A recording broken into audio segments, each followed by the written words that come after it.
प्रभु तेरी वाणी जीवन की रोटी, नैनों की ज्योति अंधेरा मिटाती।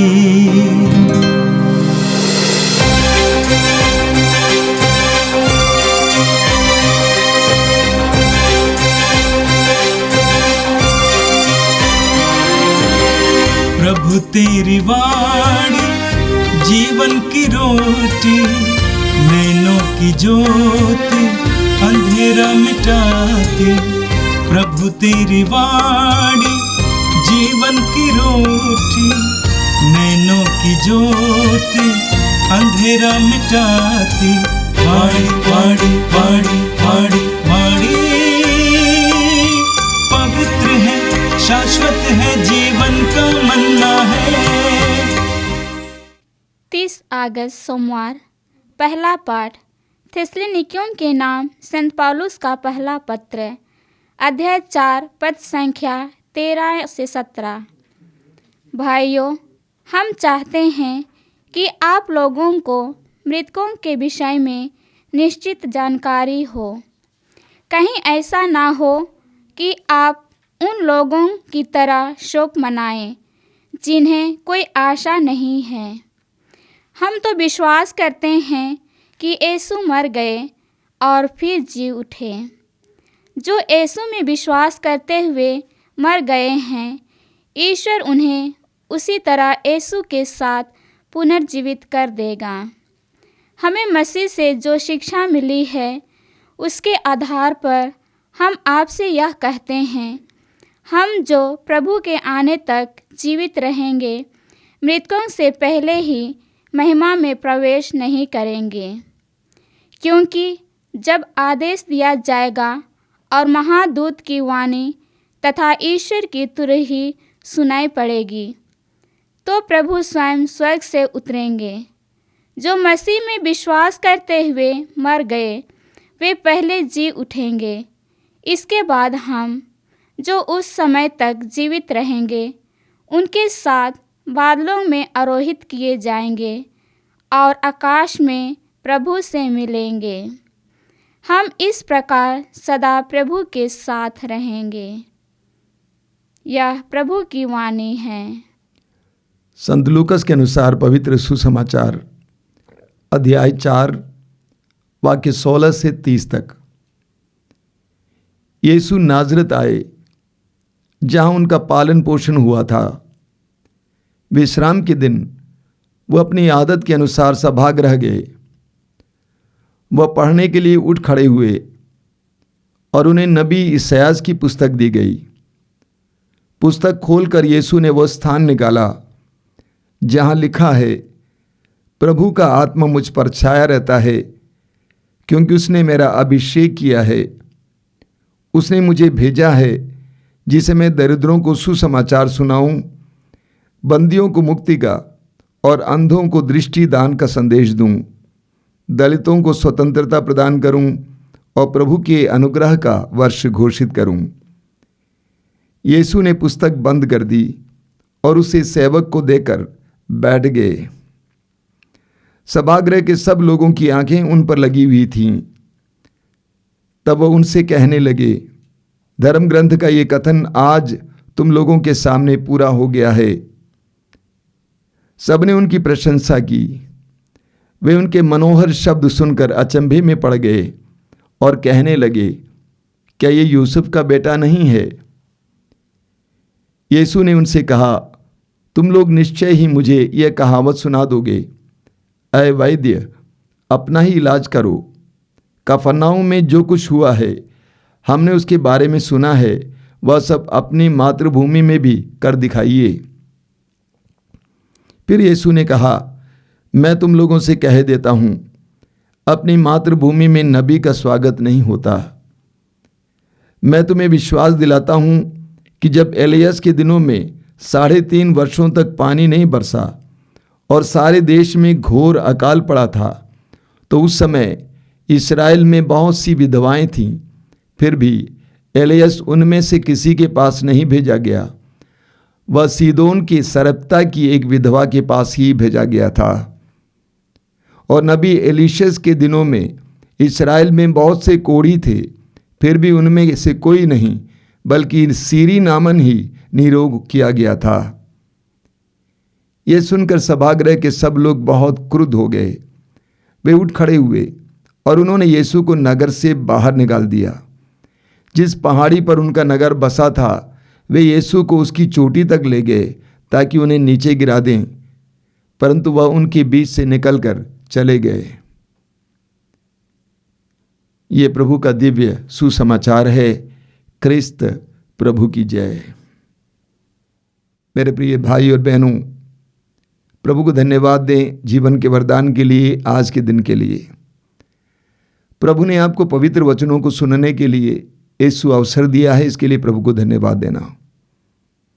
आज का पहला पाठ थिस्सलुनीकियों के नाम संत पौलुस के पहले पत्र से लिया गया था। संत पौलुस अपने शुरुआती दौर में सुसमाचार की घोषणा में प्रभु यीशु के पुनरागमन के बारे में काफ़ी जोर दिया करते थे, लेकिन धीरे धीरे जोर कम हुआ। और विशेष करके आज के पाठ में आपने सुना कि संत पौलुस 3 बातों पर जोर देते हैं या 3 बातों पर वचन सुनाते हैं। सबसे पहले एक विश्वासी की मृत्यु के बारे में, उसके बाद प्रभु यीशु के पुनरागमन के बारे में, और उसके बाद हमारे आगामी जीवन के बारे में। एक विश्वासी की मृत्यु के बारे में संत पौलुस कहते हैं कि हम चाहते हैं कि आप लोगों को मृतकों के विषय में निश्चित जानकारी हो। कहीं ऐसा ना हो कि आप उन लोगों की तरह शोक मनाएं जिन्हें कोई आशा नहीं है। हम तो विश्वास करते हैं कि यीशु मर गए और फिर जी उठे। जो यीशु में विश्वास करते हुए मर गए हैं, ईश्वर उन्हें उसी तरह यीशु के साथ पुनर्जीवित कर देगा। कई विश्वासी लोग, मसीही लोग अपने प्रियजनों की मृत्यु पर बिलखते हैं, रोते हैं, शोक मनाते हैं, टूटते हैं, निराश रहते हैं। देखिए, प्रियजनों की मृत्यु से हर इंसान को दुख होता है, पीड़ा होती है, लेकिन पौलुस कहते हैं कि हम चाहते हैं कि आप मृतकों के विषय में सही जानकारी रखें। हम विश्वासी इतना बिलख नहीं सकते, टूट नहीं सकते, निराश नहीं हो सकते, शोक में जीवन नहीं जी सकते, क्योंकि हम पुनरुत्थान पर विश्वास करते हैं। हम पुनरुत्थान पर विश्वास करते हैं। हमारे लिए मृत्यु जीवन का अंत नहीं है। हमारे लिए मृत्यु जीवन का विनाश नहीं है, बल्कि जीवन का विकास है। संत पौलुस हमें याद दिलाते हैं, फिलिपियों के पत्र के अध्याय 3 उसके वाक्य 20 और 21 में पौलुस कहते हैं कि हम लोग यहाँ परदेशी हैं, हमारा स्वदेश तो स्वर्ग है और इसीलिए हमें स्वर्ग जाना ही है। प्रभु यीशु ने स्वयं कहा है यूहन्ना के सुसमाचार के अध्याय 11 उसके वाक्य 25 में, पुनरुत्थान और जीवन मैं हूँ, जो मुझ में विश्वास करता है वो मरने पर भी जीवित रहेगा, और जो मुझ में विश्वास करते हुए जीता है वो कभी नहीं मरेगा। जो प्रभु यीशु पर विश्वास करता है वह इस बात पर भी विश्वास करता है कि जिस तरह ईश्वर ने प्रभु यीशु को मृतकों में से जिलाया है, उसी तरह उसे भी मृतकों में से जिलाया जाएगा और वो ईश्वर के सानिध्य में जीने के लिए बनाया गया है। इसीलिए हम विश्वासी उस कदर शोक नहीं मना सकते जैसे संसार के लोग शोक मनाते हैं। आगे संत पौलुस प्रभु यीशु के पुनरागमन के बारे में बताते हैं। जब आदेश दिया जाएगा और महादूत की वाणी तथा ईश्वर की तुरही सुनाई पड़ेगी, तो प्रभु स्वयं स्वर्ग से उतरेंगे। जो मसीह में विश्वास करते हुए मर गए वे पहले जी उठेंगे। इसके बाद हम जो उस समय तक जीवित रहेंगे उनके साथ बादलों में आरोहित किए जाएंगे और आकाश में प्रभु से मिलेंगे। आगामी जीवन के बारे में पौलुस कहते हैं, इस प्रकार हम सदा प्रभु के साथ रहेंगे। एक विश्वासी के मन में यह विचार होना जरूरी है। यूहन्ना के सुसमाचार के अध्याय 14 उसके वाक्य 3 में प्रभु यीशु कहते हैं कि जहां मैं रहूंगा वहां तुम भी रहो। हमारे जीवन का ये लक्ष्य है, उद्देश्य है। इस संसार में जीवन जीते हुए इस तरह जिए कि हम स्वर्ग के लायक बने, अनंत जीवन के लायक बने, प्रभु के सानिध्य के लायक बने। और आज का सुसमाचार संत लूकस के सुसमाचार से लिया गया था। आपने ख्याल किया होगा, पिछले करीब 2 महीनों से हम संत मत्ती के सुसमाचार से सुसमाचार पाठ सुन रहे थे और आज से हम लूकस के सुसमाचार में प्रवेश कर रहे हैं। लूकस का सुसमाचार, जैसा कि हम कहते ही हैं, लूकस के द्वारा लिखा गया था। संत लूकस ने न केवल सुसमाचार लिखा बल्कि साथ साथ प्रेरितों का कार्यकलाप भी लिखा है। संत लूकस संत पौलुस के सहयात्री थे, सहयोगी थे। कहा जाता है संत लूकस ने इस बात का ख्याल किया है कि प्रभु यीशु के सुसमाचार का वर्णन देते समय यीशु के करीब के शिष्य जिन्होंने यीशु को देखा, उनके साथ रहे, उनका अनुभव किया, उनके विवरणों को इकट्ठा करने का प्रयास किया है। यीशु को करीब से जानने वाले, अनुभव करने वालों के अनुभवों को उन्होंने इकट्ठा किया है। और लूकस के सुसमाचार को हम मान सकते हैं कि लूकस स्वयं बार बार हमें दर्शाएंगे कि यीशु और सुसमाचार को इस्राएली जनता से ईश्वर के द्वारा की गई प्रतिज्ञा और उस विधान की पूर्ति के रूप में दिखाया गया है। न केवल इस्राएली जनता से बल्कि समस्त मानव जाति से ईश्वर ने जो प्रतिज्ञा की है उसकी पूर्ति के रूप में यीशु और सुसमाचार को दर्शाया गया है। संत लूकस संत पौल के सहयोगी थे, सहयात्री थे और ये भी माना जाता है कि वे एक वैद्य थे, डॉक्टर थे। लूकस के सुसमाचार में जिस प्रभु को हम देखते हैं उस प्रभु को लूकस ने एक करुणामय प्रभु के रूप में दर्शाया है।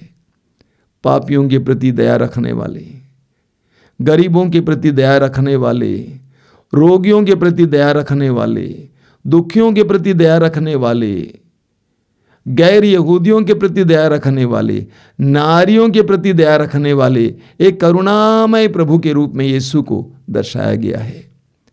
और आज के समाचार में आपने सुना कि प्रभु यीशु अपने गांव या अपने नगर नाजरत आते हैं। आप सभी जानते हैं प्रभु यीशु नाजरत के निवासी थे। यीशु का जन्म बेतलहम में हुआ था, उसके बाद वह मिस्र देश ले जाया गया था। उसके बाद माता मरियम और यूसुफ जो नाजरत के निवासी थे यीशु को नाजरत लेके आते हैं और वे नाजरत में पले बढ़े, कार्य किए। लेकिन 30 साल की उम्र में जब उन्होंने सुसमाचार की घोषणा का काम शुरू किया तो नाजरत छोड़कर कफरनाउम में रहने लगे। लेकिन बार बार नाजरत आया करते थे। विश्राम दिवस को सभागृह में जाते हैं, यहूदियों के सभागृह में जाते हैं। उनको पढ़ने के लिए इस्यास नबी की पुस्तक दी गई और इस्यास नबी की पुस्तक के अध्याय 61 से प्रभु यीशु वचन पढ़ते हैं। क्या पढ़ते हैं? जहाँ लिखा हुआ है, प्रभु का आत्मा मुझ पर छाया रहता है क्योंकि उसने मेरा अभिषेक किया है, उसने मुझे भेजा है जिससे मैं दरिद्रों को सुसमाचार सुनाऊं, बंदियों को मुक्ति का और अंधों को दृष्टि दान का संदेश दूं, दलितों को स्वतंत्रता प्रदान करूं और प्रभु के अनुग्रह का वर्ष घोषित करूं। यीशु ने पुस्तक बंद कर दी और उसे सेवक को देकर वहां बैठ गए। प्रभु यीशु ने इस वचन को पढ़ा, उसके बाद जाकर बैठ गए। आगे लिखा हुआ है, सभागृह के सब लोगों की आंखें उन पर लगी हुई थीं। सभागृह के सब लोगों की आंखें उन पर लगी हुई थीं। जिस तरह यीशु पर लोगों की आंखें लगी हुई थीं, ख्याल करना, इसी तरह कई लोगों की आंखें हम पर भी लगी हुई हैं। क्या आप एक विश्वासी हैं? आप एक मसीही हैं? आपके गांव और मोहल्ले के सभी गैर मसीहियों और विश्वासियों की आंखें आप पर लगी हुई हैं। आप क्या बोलते हैं, कहाँ जाते हैं, कैसा व्यवहार करते हैं, सब की आंखें आप पर लगी हुई हैं। क्या एक परिवार के मालिक हैं आप? आपके बच्चों और पत्नी की आंखें आप पर लगी हुई हैं कि पापा क्या करते हैं, क्या बोलते हैं, कैसे बोलते हैं। क्या एक माँ हैं आप? बच्चों की दृष्टि आप पर लगी हुई है। माँ कैसा बर्ताव करती है, क्या बोलती हैं, पिताजी के साथ कैसा रिश्ता है? क्या आप एक धर्म बहन हैं, पुरोहित हैं? विश्वासियों और गैर विश्वासियों की, मसीहों की आंखें आप पर लगी हुई हैं। इस सच्चाई को हर विश्वासी और मसीही को जानना चाहिए। लोगों की आंखें हम पर लगी हुई हैं। आगे हम पढ़ेंगे प्रभु यीशु ने क्या कहा। जब लोग देख रहे थे, उनको एकटक देख रहे थे, प्रभु ने कहा, धर्म ग्रंथ का ये कथन आज तुम लोगों के सामने पूरा हो गया है। प्रभु यीशु वहां पर एक बहुत बड़ी घोषणा कर रहे हैं। जो वचन मैंने पढ़ा वो वचन पूर्ण हुआ है यीशु के जीवन में। प्रभु यीशु ने यहां नाजरत में, उस सभागृह में अपने आगामी सेवा कार्य की घोषणा करते हैं। प्रभु यीशु ने वहां पर अपने आगामी सेवा कार्य की घोषणा की कि वास्तव में वे क्या करने जा रहे हैं, क्या कारण है। प्रभु यीशु ने कहा, पवित्र आत्मा ने मुझे अभिषेक किया है, उसने मुझे भेजा है जिससे मैं दरिद्रों को सुसमाचार सुनाऊं। यही प्रभु यीशु ने आगे किया। बंदियों को मुक्ति का संदेश दूं, प्रभु ने आगे यही किया। अंधों को दृष्टिदान का संदेश दूं, ये प्रभु ने किया। दलितों को स्वतंत्रता प्रदान करूं, बंधन में पड़े लोगों को स्वतंत्रता प्रदान करूं, ये प्रभु ने किया। प्रभु के अनुग्रह का वर्ष घोषित करूं, यीशु ने यही किया।